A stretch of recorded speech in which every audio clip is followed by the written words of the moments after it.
Hello and welcome to another edition of For the Health of It. Thanks for taking time to be with us once again. I'm Lou Beccaria, your host.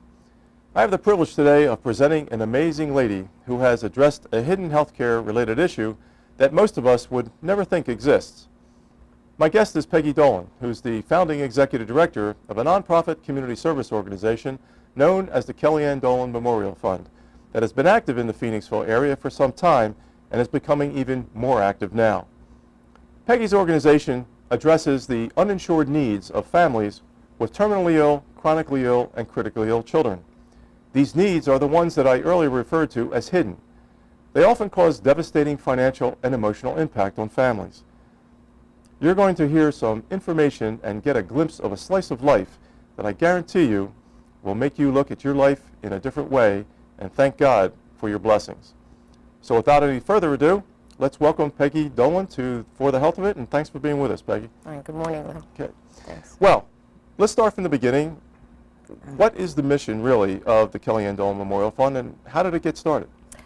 Our mission is that we provide for the uninsured needs of families caring for terminally, critically, and chronically ill, seriously disabled, and severely injured children. And we do that through advocacy, education, information, and financial assistance. Mm-hmm. It got its beginnings, obviously, when you see the name and my name, personal experience in caring for our daughter, Kellyanne, who was diagnosed at the age of 2 with a condition known as aplastic anemia. And aplastic anemia essentially is a malfunctioning of the bone marrow, and the production of blood cells pretty much ceases. So you don't make red cells that carry oxygen throughout the body, or white cells to fight infection, or platelets to control bleeding. So Kellyanne had an immune disorder and was a bleeder, and because of that we spent many, many days in Children's Hospital, in the emergency room, and over a course of 5 years met so many other families in similar situations. And that's when we began to understand the hardships that these families face. Mm-hmm. And these are the hidden costs. Hardships that we referred to earlier. Right. Usually when you hear of someone receiving the diagnosis in a child of a very serious illness like cancer or cystic fibrosis or even sickle cell anemia, immediately you feel the emotional impact that that family feels. But the reality is there are so many other levels of change that occur within a family when something like this happens. The physical aspects of caring for a seriously ill child, the financial aspects, the spiritual changes, or what should I say, emphasis comes into play. And it was during the 5 years that Kellyanne was sick, before her condition changed to a very rare form of leukemia, that we began to see and hear so many sad stories of families losing homes in the course of taking care of a seriously ill child. We would see children in the hospital for weeks on end without visitors, only to find out that they weren't orphaned like we had originally thought, but that the families lived maybe 2 or 3 hours away from the hospital and just basically could not afford to be there, could not afford to take off from work, leave their other children, pay for the transportation costs or the parking expenses in the city. Mm-hmm. And so these children would be in the hospital without the comfort of a parent's visit. The parents, of course, their frustration and stress level was added to wondering how things were going. And it was difficult on the medical team as well, because they would need to contact parents whenever decisions would have to be made for, treatments. And we also got to meet an awful lot of grandparents who we discovered were the legal guardians of these grandchildren. And some of the grandparents were disabled or on limited income, and on top of that had the burden of care for a sick grandchild. Mm-hmm. That's when we knew the last 3 months of Kelly's life, her condition did change to this rare form of leukemia, and we knew she was dying. We knew that we just couldn't walk away from the hospital and from the friends that we had met there and from the situations that we heard. So the day after her death, she died on October 5th, 1976, just about 2.5 months before her 7th birthday. We established the Kellyanne Dolan Memorial Fund to help families in these situations. Mm-hmm. It's funny, about 2 or 3 years ago, someone once said to me in talking about the work of the fund, you know, gee, what a great way to remember your daughter. And I thought that was kind of odd, because I don't need the fund to remember my daughter. And that's not why we established the fund. When you have a child who's seriously ill, you would be amazed at the kindness of people and how many people just come out of the woodwork to help. Mm-hmm. So the fund is our way of giving back. Yeah, I've heard you say in the past, Peggy, that this kind of situation is a great leveling ground for people from all different kinds of backgrounds. Oh yeah, and yeah. Could you elaborate on that? I always say that when you enter a children's hospital and you spend a lot of time there like we did, you begin to really recognize that it's a community within itself. It's the greatest equalizer of race and culture and socioeconomic background, because it becomes your neighborhood. And you get to know people who you ordinarily wouldn't know. You have those at the poverty level living next door to those from the middle income level or upper middle income level. And yet you begin to see that we really are all the same. You know, mm-hmm. You're all in the same boat at the hospital. Right. At night when you go to bed and you pray for a cure, you know, it's not just for your child. It's for the little girl next to you or the little boy down the hall and the parents that you know might be struggling. Right. We know that you're active here in the Phoenixville area. Could you tell us about what activities that you have going on and what you have planned for the future to address the families? And there's a lot more families in the Phoenixville area than we realize that have used your services. Right. We've actually been helping families throughout the state of Pennsylvania as well as New Jersey and Delaware for the last 28 years. And we wanted to get into the Phoenixville area even more so because we recognize that many people don't know that we exist, which is funny to me because there's always something in the newspaper about a fundraiser that we're having or something about the programs of the fund. But thanks to the Phoenixville Community Health Foundation, we now will be able to do a little bit more in networking in the community to make sure that word gets out about our resource. So if anyone in this area knows of someone or has a child themselves and they are being financially affected by that, mm-hmm. our fund will be there to assist them. How exactly do you help the families, Peggy? Well, we take care of everything from rent to burial expenses. When you have a severely ill child, for many families, especially single parents, income is the first that gets affected. Parents, because of many sick days and hospitalizations, they use up all their vacation days, their personal days, their sick days, and they begin to take time off from work without pay. And for many parents, unfortunately, they end up losing their jobs at a time when they need income and benefits the most. So we'll help with the rent, utility bills, phone installations or phone connections or reconnections. We pay phone bills. We repair cars for families. If you have a seriously ill child and you have a car that's not working, it's not going to do you much good when you have to go back and forth to the clinic frequently. Right. Child care for siblings. When children are sick in the hospital and the siblings are too young to visit, not everyone has parents like I did who just step in and can assist with babysitting.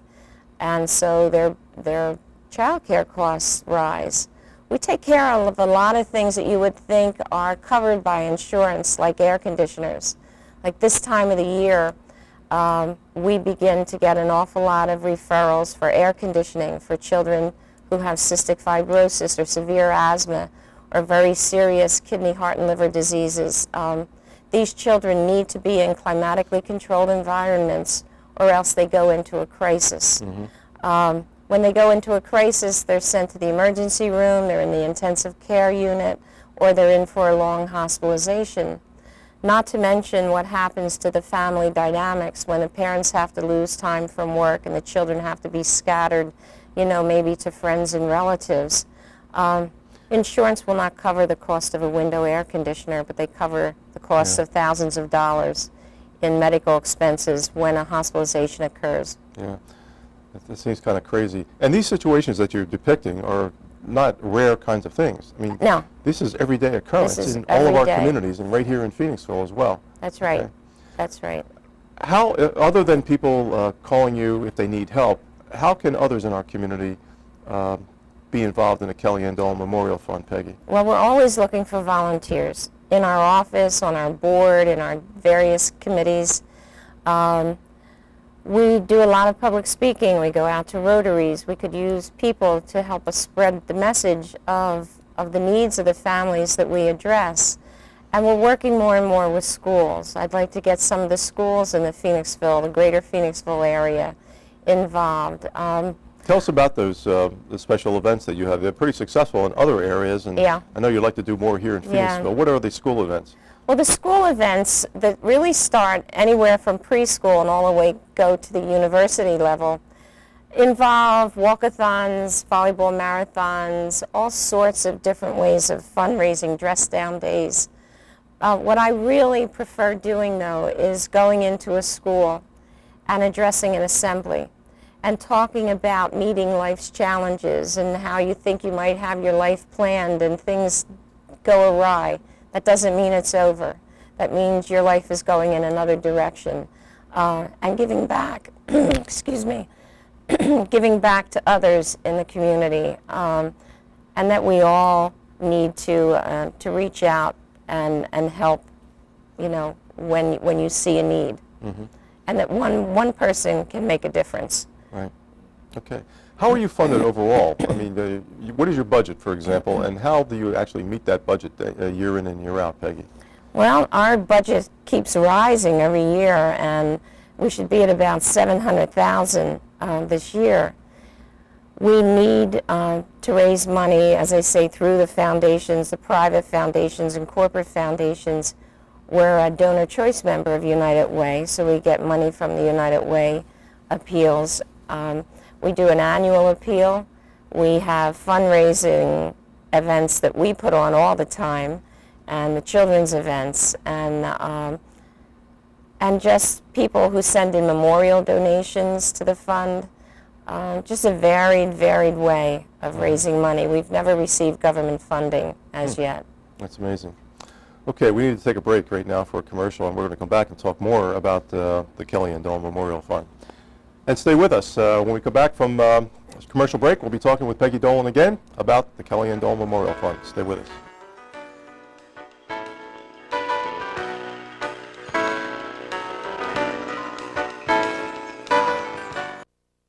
Hi, and welcome back to For the Health of It. I'm Lou Beccaria, your host, and today we're talking with Peggy Dolan, the founding executive director of the Kellyanne Dolan Memorial Fund, about the work that they do all over the southeastern Pennsylvania area, but specifically here in Phoenixville with the families of terminally ill, chronically ill, and critically ill children. Peggy, I know that you raise money to help families in a financial way, but you also help them in other ways. Could you tell our audience exactly what you do in the non-financial area? Sure. You know, when you work with something long enough, Lou, you begin to see that there's a need for other things. And one that we saw was the need to help parents manage their money while they're in a crisis. And about 4 years ago, we produced a video on financial management during crisis, thanks to the Center for Children's Health Media at the DuPont Hospital for Children. And we had the help of Pico Energy and Commerce Bank and the Consumer Credit Counseling Bureau involved, as well as Children's Hospital in Philadelphia and DuPont Hospital for Children. And we followed kind of the course of 4 different families. And the video is probably turned out a whole lot better than I initially thought it would, because it's a great empowerment tool for parents. It helps them to understand, first of all, the hospital system, to learn what's available within the hospitals to assist them during a crisis. It talks about insurance issues and how to approach insurance companies when you've received a denial on coverage for either a treatment or some kind of medication. It also talks about budgeting and the need to change lifestyles.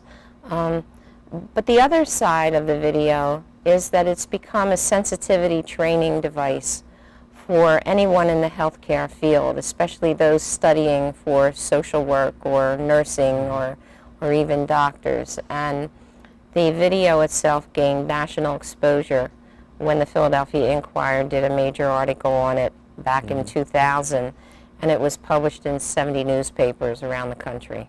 Is that video available for purchase if there are any viewers who would like to take advantage of that? Absolutely. And how would they do that? They can contact our office, and I know that the telephone number of 215-643-0763 will be shown with this broadcast. But it's an inexpensive video. I believe it's $12.95. And we also look for sponsors of the video so that we can give it to parents in need. Great. Could you give our audience a little insight into kind of vignette little stories of the kinds of situations that you typically deal with, not atypically, but typically deal with through the fund to help people? You have to understand that we're hearing the worst of the worst cases from the social workers and case managers that we work with. And because we're getting them from a widespread area, we no longer just get a family who has a sick child and needs help financially. But there are many social issues that might go along with it. And because we're not disease specific, we work with households where there are all sorts of conditions, like maybe children that are home on ventilators. When they're home on a ventilator, there's usually other types of medical equipment that run. And because these are pieces of necessary medical equipment, electric bills in these households tend to be double and triple that of a normal household. Insurance doesn't cover that. And it's generally in a household where there's income that's cut. I can remember a case one time that we received for grandparents who are age 78 and 80 years old, and they were the caregivers of a little boy age 3 with AIDS. And this little boy's mother had died the year before of AIDS. Well, their well ran dry, and they asked if we could pay for drilling. They couldn't afford the $750 it costs to drill. But in the same household with a 78-year-old, an 80-year-old, and 3-year-old with AIDS lived the 78-year-old's 100-year-old mother, and she was dying. We've worked with families with sickle cell anemia. I'm actually wearing my, I see the pin, my sickle cell stamp. Because Kellyanne was a bleeder, I spent a lot of time in the transfusion room. And I might be sitting next to a mom who might be having not just one child being transfused, but 2 children being transfused. You know, there are so many genetic disorders, and sickle cell is one of those disorders where it can affect more than one child in a family and a parent as well. I can remember a request that we received one time to assist a family of 4. 2 children both had been hospitalized with strokes. The dad had been disabled with a stroke because he had sickle cell and was unable to work, and the mom was the only one working, and she was frantic because she had missed so much time at work, and they couldn't pay the rent, and we were asked to pay for rent. So you deal with a lot of families that are not just having one issue, but sometimes 2, 3, and 4 issues, which is just absolutely devastating. Yeah. I mean, we recently received a request for a family whose little girl has cerebral palsy, diabetes, mental retardation, reflux disorder, and she's blind. The mom has MS and can't work. The dad injured his back and is on disability. And in the same household live medically involved grandparents. And these are real-life situations. You're not making this up, obviously. No. Yeah. How many families in the course of a year, Peggy, does your fund help? And How many do you help in the Phoenixville area? Well, you have to understand, when we established the fund in '76, I only worked at it part-time. And a year after Kellyanne died, my youngest daughter, Kimmy, was born, and within 4 months, she too took sick and developed the same rare disorder and underwent a bone marrow transplant in 1982. I tend to forget to tell people that Kimmy has survived and will be getting married this August at the age of 27. But I really didn't start working with the fund full-time until 1990. So before 1990, we would help maybe 25 families a year. And in 1990, because I got our first grant from the American Cancer Society, and we did a walkathon with United Way, we assisted 65 families that year. Every year since, it's grown. Last fiscal year, we assisted 1,300 families. Wow. This fiscal year, it looks like it'll be around 1,400 families. At least half of those families are unemployed, and nearly the same number will be single parents. Right. So over the course of the life of the fund, you've helped, what, 10, 11? Over 11,000 11,000 families. Over Right. 11,000 families. For the benefit of our viewers, could you just briefly go through what the process is? If someone calls in and needs help, how do you exactly help the families? Well, we What's the don't process? work directly with families because we have no way of checking credibility. So when a family does call our office, we say we'd be happy to help, but they have to contact their case manager, their visiting nurse, their healthcare professional that's working with them directly, and they make the referrals to us. Very simple process. It's just a simple letter that states the medical condition and the need. We have a very simple application process where we pull statistics of race and county and employment status, single parent, and we do this not for any discriminatory reason, but we need to give this information to the funders so that they get a better understanding of the need in maybe a geographic area or with minorities, so that we can assist them fully. All right.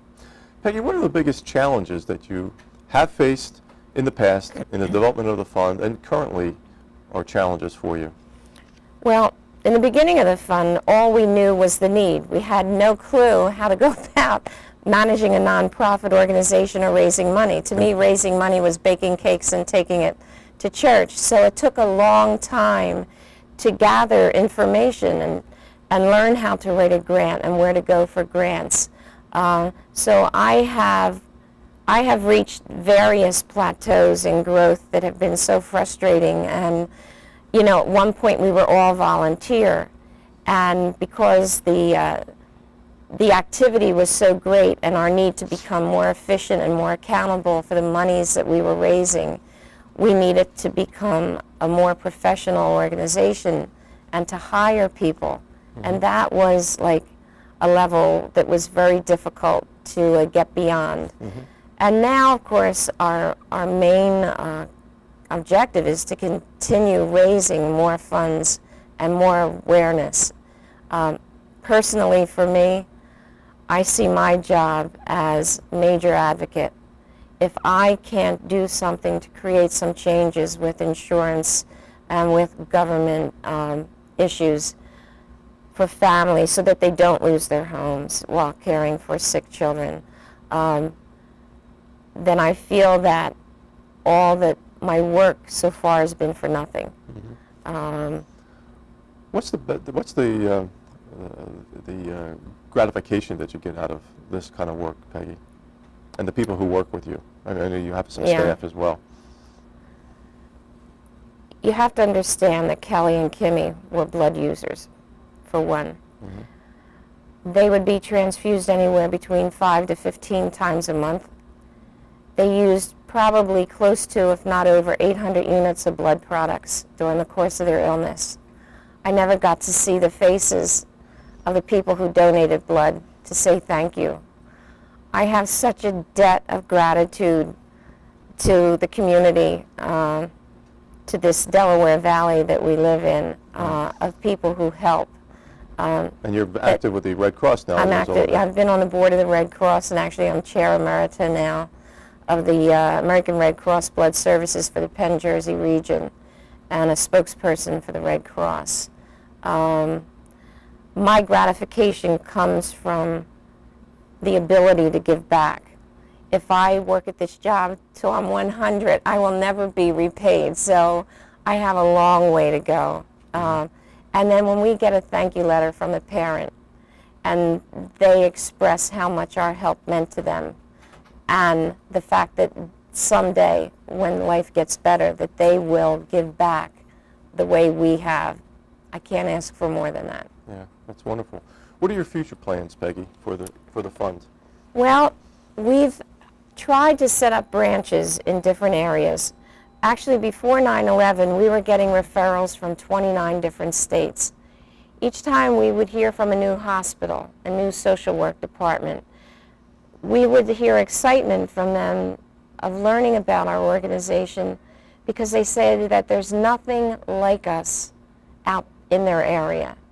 When 9/11 struck and funding pretty much went belly up, we had to withdraw from the states where we weren't receiving any funding.